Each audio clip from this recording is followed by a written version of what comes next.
নমস্কার, ওঙ্কার বাংলা এই মুহূর্তে আপনাদের সাথে রয়েছে আমি অপরূপা। এই মুহূর্তের সবথেকে বড় যে চমক, সেই চমক নিয়ে আজকের আমরা আলোচনায় আসব।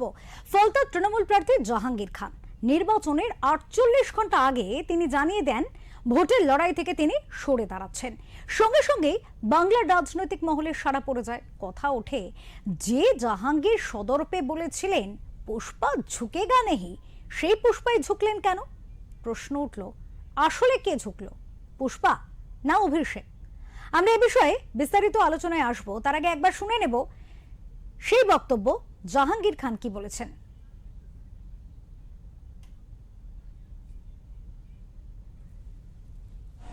আমি চাইবো ফলতা শান্তিতে থাকুক, সুস্থ থাকুক, ভালো থাকুক এবং ফলতায় আরো বেশি বেশি উন্নয়ন হোক।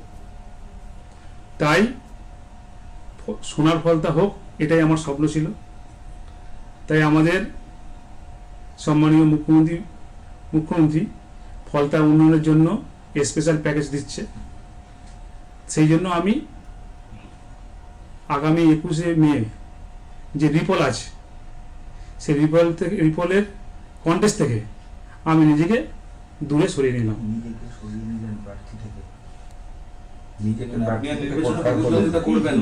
আমি কন্টেস্ট থেকে নিজেকে দূরে সরিয়ে নিলাম ফলতার উন্নয়নের স্বার্থে, ফলতার সাধারণ মানুষের স্বার্থে। যেহেতু আমি ফলতার ভূমিপুত্র, তাই নিজেকে আমি কন্টেস্ট থেকে দূরে সরিয়ে।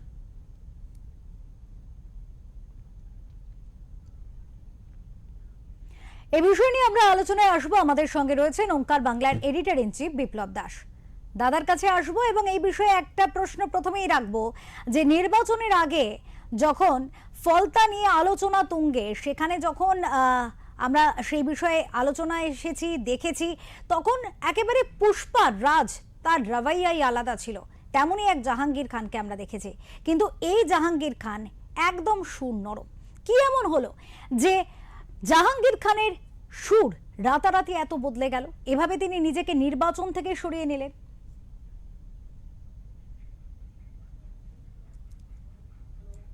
নিয়তি না হওয়ারই ছিল বলে একটু যদি জাহাঙ্গীর খানের পূর্ববর্তী বিষয় যদি আলোচনা না করি, তাহলে এই আলোচনা সেটা অসমাপ্ত থেকে যাবে।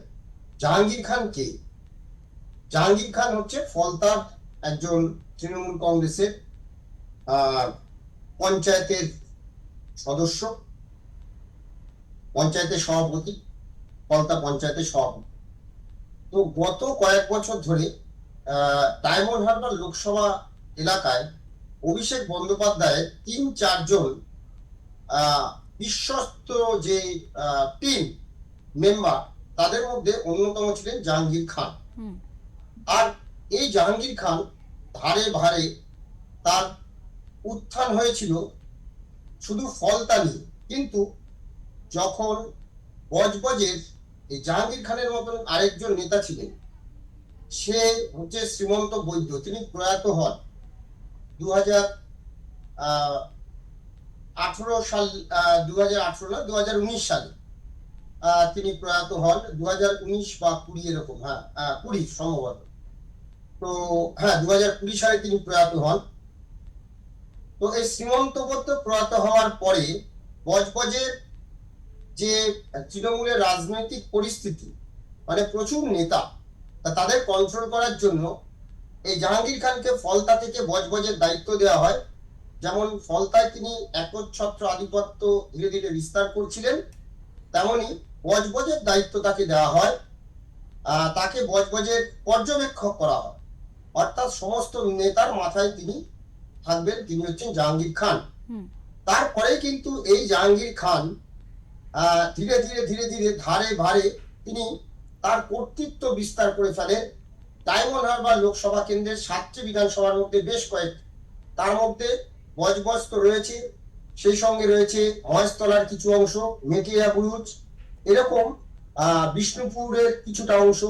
এই জায়গাটা পুরো তার প্রভাব, সাতগাছিয়া, এই পুরো জায়গায় কিন্তু তার প্রভাবটা বিস্তার করেন জাহাঙ্গীর খান। ফলে সমস্ত নেতাকে নিয়ন্ত্রণ করতে তিনি, ভোট কন্ট্রোল করতেন তিনি। এইখানে দুটি পুরসভা, মানে বজবজের দুটো পুরসভা, উজালি এবং বজবজ, এই দুটো পুরসভা পুরোটা কন্ট্রোল করতেন তিনি। বজবজ শিল্পাঞ্চলে প্রচুর যে কোম্পানি, তেল কোম্পানি থেকে অয়েল ইন্ডাস্ট্রি আছে, জুট ইন্ডাস্ট্রি আছে, এই পুরো জায়গাটা থেকে কিন্তু কন্ট্রোল করতেন জাহাঙ্গীর খান। এবং এই জায়গা থেকে নানান রকম অভিযোগ আসে যে এই জাহাঙ্গীর খান এখান থেকে যত রকম সে তোলা বলো বা যাই বলো, সেই পয়সাটা পুরোটাই কিন্তু জাহাঙ্গীর খানের কাছে যেত এবং জাহাঙ্গীর খান পুরোটাই এই জায়গাটাতে নাকি তিনি কন্ট্রোল করতেন, এটাই কিন্তু বিরোধীদের অভিযোগ ছিল। তো সেই জায়গা থেকে সেই জাহাঙ্গীর খান ধীরে ধীরে তার উত্থান এবং 2024 সালের যে নির্বাচন, অর্থাৎ যদি লোকসভা নির্বাচনের কথাই বলি, অভিষেক বন্দ্যোপাধ্যায় 7 লক্ষেরও বেশি ভোটে এখান থেকে জয়ী হয়েছেন। এই 7 লক্ষ ভোট কোত্থেকে এলো, কিভাবে এলো? হ্যাঁ, এরকম জাহাঙ্গীর খানের নেতৃত্বে এবং আরো কয়েকজন নেতা রয়েছে, তাদের নেতৃত্বে কিন্তু যেভাবে আজকে ফলতার পুনর্নির্বাচন করাচ্ছে, অর্থাৎ গত 29 এপ্রিল যে নির্বাচন ছিল, 29 এপ্রিল যে নির্বাচন ছিল, সেই নির্বাচনে আমরা দেখেছি যে কি হয়েছে, তার ফলে পুনর্নির্বাচন দিয়েছে, করানো হচ্ছে নির্বাচন কমিশন। তো ওই যে বিভিন্ন বুথগুলো দখল করে নিয়ে এবং সেখানে বিরোধীদের কোনো এজেন্ট বসতে না দেওয়া, ভয় দেখিয়ে কার্ড কেড়ে নেওয়া, এরকম অজস্র ভুরি ভুরি অভিযোগ তার নামে রয়েছে। এবং তিনি এইভাবে ভোটটা করাতেন। বজবজ, মহেশতলা, পূজালি, মেটিয়া বুরুজ, এই পুরো জিনিসটা কন্ট্রোল করতেন জাহাঙ্গীর খান। তো জাহাঙ্গীর খান এই এই এই কন্ট্রোল করার ফলে এবারে তিনি কিন্তু তাকে দল পলতা থেকে টিকিট দেয় এবং নির্বাচনে প্রতিদ্বন্দ্বিতা করার জন্য। আমরা দেখেছি যে উত্তরপ্রদেশ থেকে আসা আইপিএস অজয় পাল শর্মা, তার সঙ্গে জাহাঙ্গীর খানের সঙ্গে যে বাড়ির সামনে গিয়ে বা তার পাড়ায় গিয়ে অজয় পাল শর্মা যে হুমকিটা দিয়ে এসেছিলেন ভোট যাতে শান্তিতে হয় সেই জন্য, তার পাল্টা জাহাঙ্গীর খান বলেছিলেন তিনি পুষ্পা, সিংহাম যদি উনি হন তাহলে জাহাঙ্গীর খান বলেছিলেন তিনি পুষ্পা ঝুঁকে গানি। কিন্তু আজকে কেন পুষ্পা ঝুঁকে গেল? তাহলে কি শুভেন্দু অধিকারী? এই শুভেন্দু অধিকারীর জন্য কি পুষ্পা ঝুঁকে গেল? তিনি যে বক্তব্যটা রাখলেন যে ফলতার উন্নয়নের জন্য যে স্পেশাল প্যাকেজ শুভেন্দু অধিকারী দিয়েছেন, মাননীয় মুখ্যমন্ত্রী দিয়েছেন, সেই জন্য ফলতার শান্তি থাকার জন্য, ফলতার মানুষ যাতে শান্তিতে থাকে, তাই তিনি নির্বাচন থেকে সরে দাঁড়াচ্ছে। প্রশ্নটা এখানে যে এবং শুধু তাই নয়, এই যে নির্বাচন থেকে সরে দাঁড়ানোর পেছনেও কিন্তু তাহলে কি তাকে ওই কি বলে যে পরিস্থিতি আমরা দেখেছিলাম যে 29 এপ্রিল যে নির্বাচন ছিল, নির্বাচনের আগে যে পরিস্থিতি তিনি তৈরি করেছিলেন ফলতায়, তাহলে কি সরকার বদলের পরে সেই পরিস্থিতি কি বিরোধীরা তৈরি করলো? তিনি সেটাই বোঝাতে চাইলেন। অর্থাৎ কোথাও তিনি সূক্ষ্ম, কোথাও একটা রাজনৈতিক চাল চাইতে চাইলেন। এখানেই দাদা আরো একটি বিষয় যোগ করতে চাইবো। আজকেই যখন জাহাঙ্গীর খান এই বক্তব্য রাখছেন সাংবাদিকদের মাধ্যমে, ঠিক তার আগেই কিন্তু আজকে ফলতায় সেখানে শুভেন্দু অধিকারী প্রচারের ঝড় তুলেছেন সমগ্র ফলতা জুড়ে। সেই বিষয় দেখেও কি কোথাও গিয়ে তার পরাজয়ের একটা সম্ভাবনা যে রয়ে গিয়েছে এবং তিনি কি যে পরাজিত হতে পারেন সেটাও কি একটা ভয় পেলেন? সেই ভয়ও কি পেলেন তিনি? দেখো, পরাজয়টা ভয় নয় তার কাছে, তার ভয় হচ্ছে যে পরাজয় তিনি হয়ে গেছে। 29 মানে আমাদের 4 তারিখ রেজাল্ট বেরিয়েছে, 4 মে, তারপরে কিন্তু পরাজয় হয়ে গেছে। তিনি এলাকায় প্রথমে তাকে খুঁজে পাওয়া যাচ্ছিল না, পরে পুলিশ প্রোটেকশনে তাকে ডায়মন্ড হারবারের একটি হোটেল থেকে তার বাড়িতে নিয়ে আসা হয়েছে, যে নির্বাচন কমিশন বলেছে তাকে প্রোটেকশন দিতে হবে, তিনি যেহেতু প্রার্থী। তো তিনি ছিলেন, কিন্তু তার এলাকায় ফলতাতে মানে বহু তৃণমূল নেতা যারা এতদিন ধরে সাধারণ মানুষকে টর্চার করেছে, সাধারণ মানুষকে অত্যাচার করেছে, সেরকম বহু নেতাকে কিন্তু পুলিশ অলরেডি গ্রেপ্তার করেছে এবং তার ঘনিষ্ঠ সেসব নেতারা নেই। এলাকা পুরো ফাঁকা, বুথে লোক বসানোর মতো মানে কাউকে খুঁজে পাওয়া যাচ্ছে না। তো একটা সময় যেটা এখানে বিজেপির অবস্থা ছিল, আজকে কিন্তু তৃণমূলের অবস্থা তাই হয়েছে। অর্থাৎ এখানে তৃণমূলের বুথে লোক বসার মতন কোনো কর্মীকে খুঁজে পাওয়া যাচ্ছে না, কেউ বসতে রাজিও হচ্ছে না।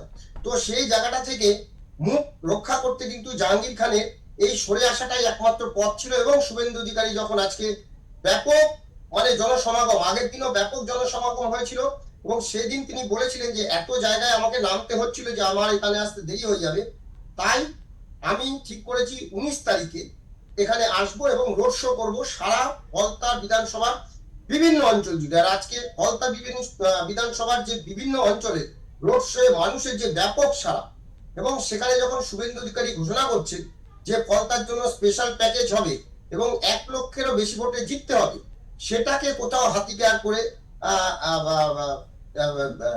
জাহাঙ্গীর খান তিনি কিন্তু এই নির্বাচন থেকে বলা যায় পালিয়ে গেলেন এটাকে হাতিয়ার করে। এবার এখানে কিন্তু আরেকটা প্রশ্ন যে তৃণমূল কংগ্রেস সঙ্গে সঙ্গে প্রেস কনফারেন্স করে জানিয়েছে যে দল জানে না, দলকে অন্ধকারে রেখে জাহাঙ্গীর খান তার এটা নিজের সিদ্ধান্ত। একেবারে দাদা, আমরা এই আলোচনায় আসবো, একটু শুনে নেব তার আগে কুণাল ঘোষ ঠিক কি বলেছেন এই প্রসঙ্গে।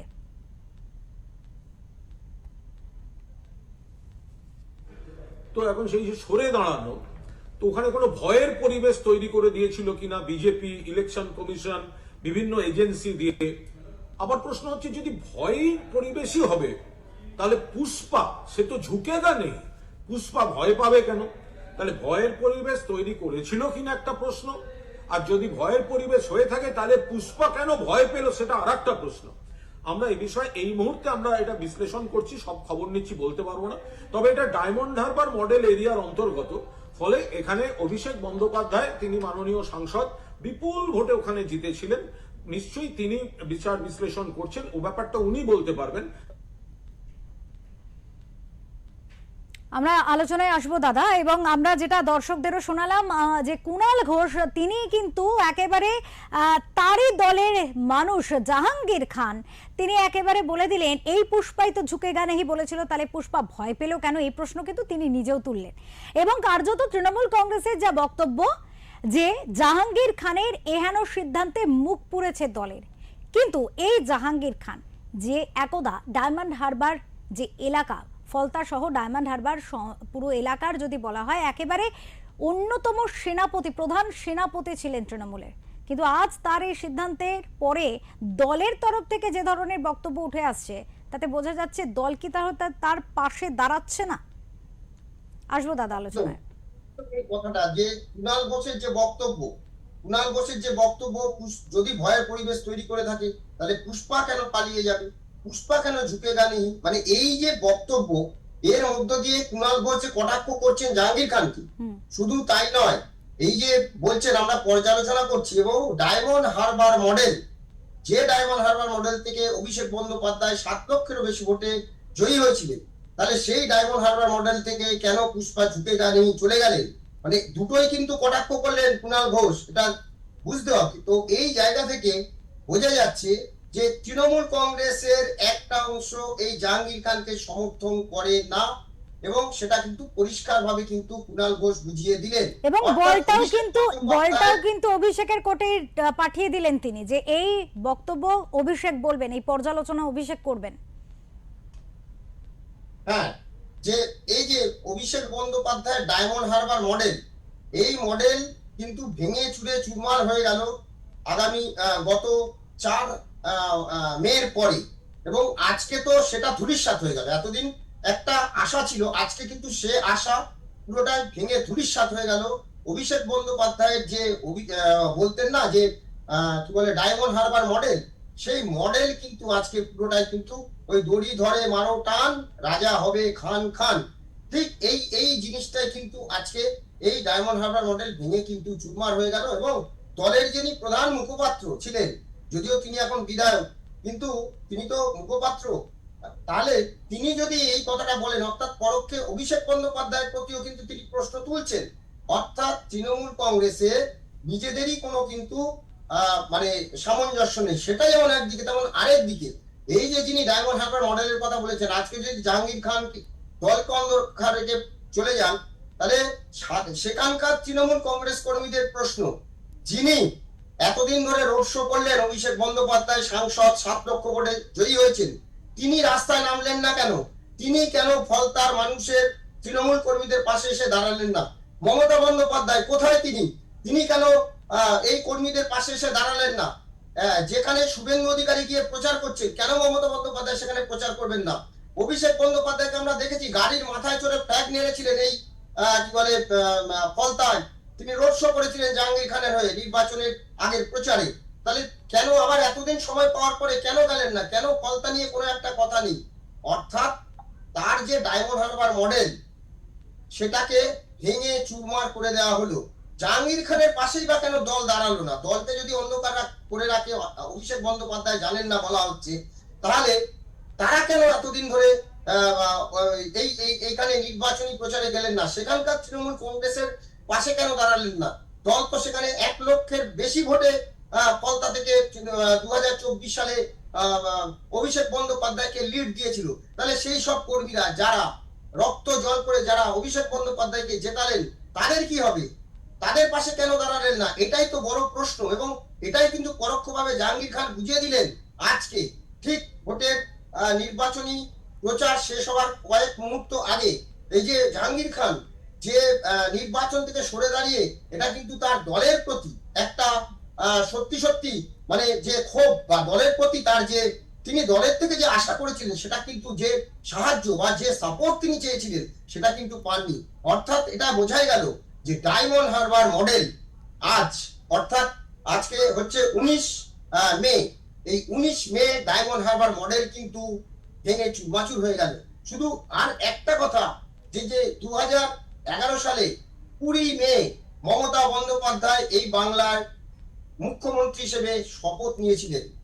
আর ঠিক সেই একটা দিন আগেই, অর্থাৎ 15 বছর পূর্ণ হওয়ার ঠিক একদিন আগেই, এই যে বাংলায় তৃণমূল কংগ্রেসের এই যে ঘটনা ঘটে গেল, একজন প্রার্থী নির্বাচন থেকে সরে দাঁড়াচ্ছে, এবং সে প্রার্থী নয়, সে হচ্ছে একজন দুর্দান্ত প্রতাপ নেতা, যিনি ওই বাঘে ঘড়িত এক ঘাটে জল খাওয়াতেন, যার কথায় মানে পুলিশ নড়ে চড়ে বসতো, যার সিকিউরিটি দেখলে মানুষ মানে কি বলবো তটস্থ হয়ে পড়তো, সেই জাহাঙ্গীর খানের আজকে এই অবস্থা। আর দল তার পাশে, দল তার জন্য কি করল?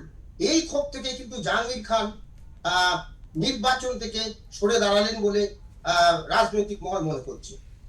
একদম। আমরা এই বিষয়ে বর্তমান মুখ্যমন্ত্রী শুভেন্দু অধিকারী তিনি ঠিক কি বলেছেন প্রথমে শুনবো। কোথায় আপনি?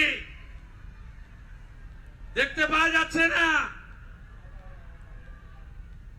2021 পোস্ট পোল ভায়োলেন্স, জাতীয় মানবাধিকার কমিশন 19 জনকে নোটোরিয়াস ক্রিমিনাল ঘোষণা করেছিল, যার মধ্যে এই ভাইপোর জাহাঙ্গীরও ছিল। আমার উপরে ছেড়ে দিন, আমার উপর ছেড়ে দিন, আমি ওর দায়িত্বটা নিয়ে গেলাম। আমার উপর ছেড়ে দিন, ছেড়ে দিন আমার উপরে। বাকিটা খুব শান্তিপূর্ণভাবে ভোট করুন। আমি ফলতার ভূমিপুত্র। আমরা দেখলাম একদিকে যেখানে জাহাঙ্গীর খান নিজেকে গুটিয়ে নিলেন নির্বাচন থেকে, অন্যদিকে শুভেন্দু অধিকারী মুখ্যমন্ত্রী তিনি কিন্তু সতর্ক করে দিয়ে গেলেন সেই জমিতে। এবং কোথাও গিয়ে তৃণমূল কংগ্রেসের অন্দরের যে ফাটল তা কিন্তু যথেষ্ট পরিষ্কারভাবে মানুষের সামনে আরো একবার এলো। এই মুহূর্তে দলের ভবিষ্যৎ নিয়েও কিন্তু অনেক প্রশ্ন থেকে গেল। দাদা, আরো একটি বিষয় নিয়ে আমরা আলোচনায় আসব। পালা বদলের আরেক অকল্পনীয় নজির এই মুহূর্তে অভিষেক বন্দ্যোপাধ্যায়কে ঘিরে। নির্বাচনে ধরাশায়ী হতেই শাসকের নিশানায় তৃণমূলের সর্বভারতীয় সাধারণ সম্পাদক। খোদ তৃণমূলের পুরসভার তরফ থেকেই এবার বেআইনি নির্মাণ ভাঙার কড়া নোটিশ পাঠানো হয়েছে তৃণমূল সাংসদ অভিষেক বন্দ্যোপাধ্যায়ের কাছে। কলকাতা পুরসভা এখনো তৃণমূলের দখলে। তাই প্রশ্ন উঠছে, কলকাতা পুরসভার নিয়ন্ত্রণ আদৌ কি আর মমতা অভিষেক শিবিরের হাতে রয়েছে? এর নেপথ্যে ঠিক কি কাজ করছে? দেখো, এইখানে প্রথম কথা হচ্ছে যে অভিষেক বন্দ্যোপাধ্যায়ের দুটো বাড়ির ঠিকানা 121 কালীঘাট রোড, যেটা আমরা জানি যে মমতা বন্দ্যোপাধ্যায়ের মানে বাড়ির ঠিক আগের যে রাস্তাটা, সেইখানে রাস্তার উপরেই একটা হার্ডওয়্যারের দোকান আছে, তার উপরে মানে ওই সঙ্গে লাগোয়া যে বাড়িটা, এই বাড়িটা কালীঘাট রোডে বাড়ি, এবং সেটি অভিষেক বন্দ্যোপাধ্যায়ের মা লতা বন্দ্যোপাধ্যায়ের নামে। যদিও এই বাড়িটিকে কিন্তু লিপস অ্যান্ড বাউন্সের নামে সম্পত্তি দেখানো আসে। এবং আরেকটা বাড়ি যেটা হচ্ছে ভবানীপুরের 73 নম্বর ওয়ার্ডের 121 কালীঘাট রোড, এটা আর আরেকটা হচ্ছে 188 হরিশ মুখার্জি রোডের বাড়ি, যেটা আমরা শান্তিনিকেতন নামে জানি, যেটা হচ্ছে ঠিক 23পল্লী মণ্ডপের ঠিক উল্টো দিকে। তো সেইখানে এই বাড়ি এবং পেল্লাই সেই বাড়ির অন্দরের সাজসজ্জা দিয়ে নানান প্রশ্ন, যে কিভাবে এই হয়, সেখানে নাকি এসকেলেটর লাগানো আছে, লিফট আছে, অনেক কিছুই আছে। যদিও আমরা জানি না, এগুলো সব সংবাদ মাধ্যমে দেখা, লোকের মুখে শোনা, রাজনৈতিক মহলে নানান রকম এই নিয়ে আলোচনা হয়। তো এই যে আমাদের ছবিতেও সেটা দেখতে পাচ্ছি যে শান্তিনিকেতনের 188 এই বাড়িটি সারাক্ষণ সামনে ব্যারিকেড করে পুলিশ দিয়ে কিন্তু সিকিউরিটি দিয়ে আটকে রাখা হতো। কিন্তু 4 তারিখের পর, বিশেষ করে 9 তারিখ শপথ নেওয়ার পরে 11 তারিখের পর কিন্তু পরিস্থিতি পুরোটাই বদল হয়েছে। এখান থেকে যতটুকু সিকিউরিটি দেওয়া প্রয়োজন, একজন সাংসদ যতটুকু সিকিউরিটি পান তার বেশি কিন্তু দেওয়া হবে না বলে জানানো হচ্ছে। তো এখন এই লিপস অ্যান্ড বাউন্সের কতগুলো সম্পত্তি, শুভেন্দু অধিকারী বলেছেন 21টা সম্পত্তি তিনি পুরসভার তরফে জানা গেছে, কিন্তু যা জানা যাচ্ছে এখনো পর্যন্ত 17টি সম্পত্তি তাদের নামে রয়েছে। তো এই দুটি বাড়ি, মূলত এই দুটি বাড়িতে কিন্তু পুরসভা নোটিশ পাঠিয়েছে এবং তাতে বলা হয়েছে যে এই বাড়ি বেশ কিছু প্ল্যান বহির্ভূত অংশ রয়েছে, যেগুলো কিন্তু পুরসভা থেকে কোনো রকম পারমিশন নেওয়া হয়নি এবং সেগুলো কিন্তু ভেঙে দেওয়া হবে বা ভেঙে ফেলার জন্য 7 দিন সময় দেওয়া আছে। যদি সেগুলো ভেঙে না ফেলা হয় তাহলে কিন্তু সেটা পুরসভা গিয়ে ভেঙে দেবে, এটাই কিন্তু বলা হচ্ছে। দাদা এখানে আরো একটি প্রশ্ন রয়েছে। এই বিষয়ে যখন জিজ্ঞাসা করা হয় তখন ফিরহাদ হাকিম মেয়র, তিনি পুরসভার সেখানে দায়িত্বে রয়েছেন, অথচ তিনি বলছেন যে তিনি কিছু জানেন না। এটা কি আদৌ সম্ভব? হ্যাঁ, এইখানটাতেই আসছি যে এই বিষয়ে অভিষেক বন্দ্যোপাধ্যায় যে প্রতিক্রিয়াটা দিয়েছেন, তিনি বলেছেন এরকম মুখ্যমন্ত্রী দেখিনি, বাড়ি ভেঙে দিক, যা খুশি করুক, আমি মাথা নত করবো না। সেটা বুঝতেই পারছি যে তিনি কিভাবে মাথা নত করবেন না। ডায়মন্ড হারবার মডেল যে ভেঙে চুরমাচুর হয়ে গেল, কিন্তু তিনি বাড়ির বাইরে বেরোলেন না। যে জাহাঙ্গীর খান তার পাশে এতদিন তার জন্য প্রাণপাত করেছেন, আজকে তিনি যে সংশয় অবস্থায় রয়েছেন, সেটা তো তৃণমূল কংগ্রেস এবং অভিষেক বন্দ্যোপাধ্যায়ের জন্য তিনি করেছেন।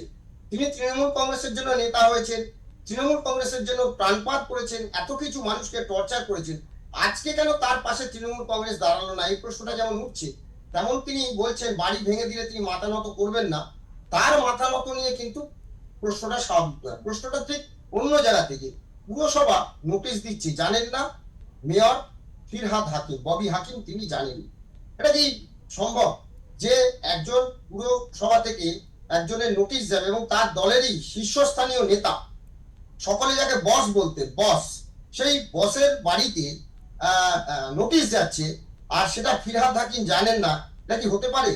আসলে এটাকে ফিরহাদ হাকিম কোথাও কোথাও একটু বেশ আনন্দিতই হয়েছেন মনে হচ্ছে। কারণ এটা যদি একটু পেছনে ফিরে যায়, বছর 2 আগে ফিরহাদ হাকিম একজন ওএসডি ছিলেন, তার নামে একটা অভিযোগ করা হয়েছিল অভিষেক বন্দ্যোপাধ্যায় যে ক্যামার স্ট্রিটের অফিস থেকে, যে অভিষেক বন্দ্যোপাধ্যায়ের নাম করে নাকি এই ববি হাকিমের ওএসডি বিভিন্ন জায়গা থেকে টাকা তুলেছেন এবং সেটা নিয়ে 2-3টি জায়গায় নাকি এফআইআরও করা হয়েছিল। এটা সংবাদ মাধ্যমে খবরও হয়েছিল এবং সংবাদ মাধ্যমে প্রকাশিত সেই খবর, সেটা নিয়ে কিন্তু প্রচুর জল ঘোরা হয়।